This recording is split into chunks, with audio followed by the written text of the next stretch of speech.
Good morning friends. आज हम class 6 moral science ICSE syllabus का चैप्टर नंबर 4 रीड करेंगे। इस चैप्टर को मैं आपको हिंदी में एक्सप्लेन करूँगी, ठीक है? तो चलो स्टार्ट करते हैं। Let's start. चैप्टर का नेम है टॉनी द ह्यूमन वास्प।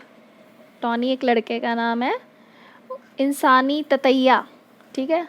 अब वो इसको ततैया क्यों बोला गया है? एक ये मधुमक्खी की तरह दिखने वाला येलो कलर का कीड़ा होता है, ठीक है? तो क्यों बोला है इसको, चलो हम एक्सप्लेन करते हैं अब इसको। Tony set off for home again without having eaten.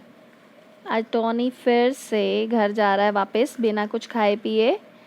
As usual one of the older boys had taken his packed lunch. हर बार की तरह आज फिर से एक बड़े लड़के ने उसका खाना ले लिया है। And threaten to give him a good hiding if he had objected. और अब उसको मतलब डराया गया कि अगर तुम ऑब्जेक्ट करोगे, हमारे खिलाफ कुछ बोलोगे, तो मैं छुपा दूंगा इसको। On this way back home Tony stopped at the park and sat on a bench trying to control his anger. अब टॉनी क्या करता है, जब वापस जा रहा है घर में तो वो पार्क में रुक जाता है और एक बेंच पे बैठकर अपना गुस्सा शांत करने की कोशिश करता है। As he was a sensitive and intelligent boy before long he had manage to forget it. अब वो क्या था, सेंसिटिव था, संवेदनशील था और एक समझदार इंटेलिजेंट बॉय भी था। तो वो क्या करता है, वो इस बात को जल्दी ही भूलने की कोशिश करता है या भूल जाता है। And was busy enjoying the plants and flowers. और वो अब पौधों को और फूलों को देखकर खुश हो रहा है।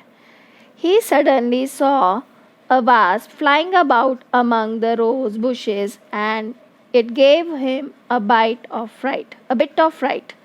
अब क्या करता है, एक ततैया दिखती है उसको, मतलब झाड़ियों से उड़कर आ रही है, गुलाबों की झाड़ी है, वहाँ से उड़कर आ रही है। उसको वो देखकर वो थोड़ा सा डर जाता है। फ्राइट मतलब डरना। While getting away from the roses, a thought came into his head. जब वो गुलाबों से आती है, ठीक है, तो उसके दिमाग में, टॉनी के दिमाग में एक मतलब विचार आता है। How is it that something so much smaller than himself could frighten him like that, कि उससे कोई इतनी छोटी चीज़ है वो उसको कैसे डरा सकती है। That was just what he needed to do himself against the older boys who were bullying him. तो वो सोचता है कि मतलब उसको भी कुछ इस तरह करने की ज़रूरत है कि जो वो बड़े लड़के उसको डरा रहे हैं वो मुझसे डर जाएं। He spent a while looking at the insect and by the time he arrived home, he had a good understanding of the wasp trick. अब वो क्या करता है, बहुत देर तक मतलब उसको देखता है उस कीड़े को, और जब वो वापस घर आता है तो उसके दिमाग में अब ये समझ आ जाती है, जो वास्प की ट्रिक होती है, कि इट वाज फेयर, कि एक डर है जिसकी वजह से लोग उस मधुमक्खी या ततैया से डरते हैं। A wasp could never fight a person, but everyone was so afraid of its sting that they left the wasp in peace. कि मतलब जो ततैया है वो कभी किसी इंसान से लड़ती नहीं है, पर उसका जो डंक है, स्टिंग है, मतलब जो उसका डंक है वो उसको लोगों को डराता है, जिसकी वजह से लोग उसको छोड़ देते हैं। So Tony spend that night wondering what his sting could be. अब जो टोनी है वो सोचता है कि मतलब मैं ऐसा क्या करूं कि जैसे सब ततैया से उसके डंक की वजह से डर रहे हैं, तो लोग भी, मेरे पास भी कोई ऐसी चीज़ हो जिससे वो डरे। He try to think of what frighten those bigger boy. तो वो सोच रहा है कि ऐसी मैं क्या चीज़ करूं कि वो बड़े लड़के मुझसे डरें। The next day Tony seem like a new boy. अगले दिन जब वो स्कूल जाता है तो वो एक नए लड़के की तरह लग रहा है उसमें। He no longer walk gazing at the ground. अब वो नीचे की तरफ सिर झुका के नहीं चल रहा है। Nor did he look away when people spoke to him. और जब कोई उससे बात करता है तो वो इधर उधर नहीं देख रहा है, फेस पे डायरेक्ट कॉन्फिडेंस से बात कर रहा है। He had confidence, was ready to face up to anyone with his mind on his new role of frightening people. अब वो रेडी हो गया था, मतलब उसके दिमाग में अब ये चीज़ आ गई थी कि with his mind on his new role of frightening people, कि अब उसने नहीं डरना है, उसने डराना है लोगों को. And on his back he carried a back pack full of string. अब उसने बैग में कुछ ऐसा भर लिया है जो कि स्ट्रिंग का काम है वो करेगा. The boy who stole his packed lunch that day ate an extremely hot spicy sandwich and ended up crying and coughing. अब जिस लड़के को उसका टिफ़िन चुरा के खाने की आदत थी, अब उसने उसका टिफ़िन खा लिया. अब उसने टिफ़िन में अपने सैंडविच में इतना मसाला और मिर्ची डाली हुई थी कि वो रोता रहा और खांसता रहा. Never again did he want to eat anything belonging to Tony. अब वो दोबारा से कभी भी टॉनी का टिफ़िन नहीं खाएगा जो टॉनी से रिलेटेड होगा. ठीक है. तो another older boy wanted to hit Tony, but this time Tony did not run away.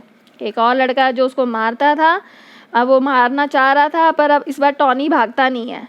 He told the boy that if he hit him, Tony parents, teachers and boy's own mother would know about it. अगर वो उसे मारेगा तो उसके parents, teachers और जो लड़के ने मतलब अपनी मदर को भी बोल दिया था कि he had already left a message with them and he would then severally punished. कि वो पहले से ही अब नोट दे के आया था कि अगर मुझे मतलब मारा तो उसको पनिशमेंट मिलेगी. Seeing Tony's determination and bravery, the boy left him alone. उसकी बहादुरी देखकर और मतलब अब वो क्या करता है, वो लड़का भी उसको छोड़कर चला जाता है. Another boy wanted to take one of Tony's favorite toy. एक लड़का है वो टॉनी के फेवरेट टॉयज लेना चाह रहा था. Instead of giving it away in fear, अब वो क्या करता है, टॉनी उसको डराता नहीं है. Tony handed him a small card written by a policeman he knew. तो वो एक कार्ड देता है कि जो उसके नोन पुलिसमैन ने लिखा होता है. उस पर क्या लिखा होता है उस कार्ड पे? If you rob this boy, I will come after you and lock you up. अगर तुम इस लड़के को लूटोगे तो मैं तुम्हारे पीछे आऊँगा और तुम्हें बंद कर दूँगा. This tactic worked magically. ये जो ट्रिक थी वो बहुत जादुई तरीके से उसने काम किया. Just like Tony had been afraid of their beating, जैसे टॉनी उन लड़कों से डरता था मार खाने से या उनसे मतलब जैसे वो मारते थे तो वो डरता था. Those big kids too were afraid of many things. अब वो लड़के भी कई चीज़ों से डरने लगे टॉनी से. On one occasion a bully hit him a couple of times. एक मौके पर एक बुली लड़का जो करता था उसको मारता है. Tony had to brave and carry out his warning. वो उसको मतलब बहादुरी से वार्निंग देता है. The bully got such a fright that from that day, अब वो जो बुली कर रहा था वो उससे डर जाता है. फिर उस दिन से he preferred to be protective toward Tony. तो वो उसके लिए सुरक्षात्मक हो जाता है, हेल्प करने वाला हो जाता है. So finally Tony had become like the wasp he had seen. अब टॉनी उस तमोड़ी या ततैया की तरह हो गया है जो उस दिन उसने पार्क में देखी थी. Without having stung anyone, बिना किसी को काटे, he had frightened the bullies. उसने उन लड़कों को डरा दिया. And ensure that no one in future would mess with him. और वह श्योर हो गया फ्यूचर में कोई उसके साथ मतलब छेड़छाड़ नहीं करेगा. सो स्टूडेंट्स, ये चैप्टर अब कंप्लीट है. आई होप आपको ये समझ में आएगा और अगर आपको ये पसंद आया तो प्लीज़ इस वीडियो को लाइक, शेयर और सब्सक्राइब ज़रूर करिए.